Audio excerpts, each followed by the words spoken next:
ఒరే బంటి చంటి ఏంది మీ డౌటా? ఓడేమో లావుగా బంటి కొడునట్టున్నాడు, ఓడికేమో పీల గొంతు వస్తుంది. ఈడేమో బక్కగా సన్నగొన్నాడు, వీడికి బేసు గొంతు వస్తుందమ్మా. ఒరే అబిలారా, నేనేమో పెద్ద తొప్పి ఏం చేయలా, ఒక అమ్మాయిని లవ్ చేసి అంతే, తీసుకొచ్చి లోపలేసేసారు. ఒరే నీ ఫాసు గల అమ్మాయిని లవ్ చేసినా కానీ జైల్లో వేస్తున్నారంటారు ఈ మధ్య.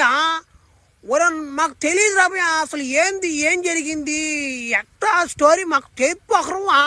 మరి స్టోరీ అడిగారమ్మ ఇద్దరా? మంచి పక్కన వాళ్ళ స్టోరీలు వినాలంటే భలే హుషారీలకి. ఒరే నేను ఇప్పుడు ఆ స్టోరీ చెప్పాలంటే నాకు ఏడుపు వచ్చేస్తా రాజా. ఓ రాబోయా ఎట్లా తోటి చెప్పు రాబోయా, వింటాం కానీ. వారు మంచి ఊపులో ఉన్నాడు బండోడా. సరే, ఓ అప్పట్లో నేను ఎవరిని అంటే వాళ్ళు తట్టేసేది నేనా. అందుకో నన్ను ఎవరు కూడా జనాలు కూడా నాతో ఎవరు మాట్లాడేదిలే.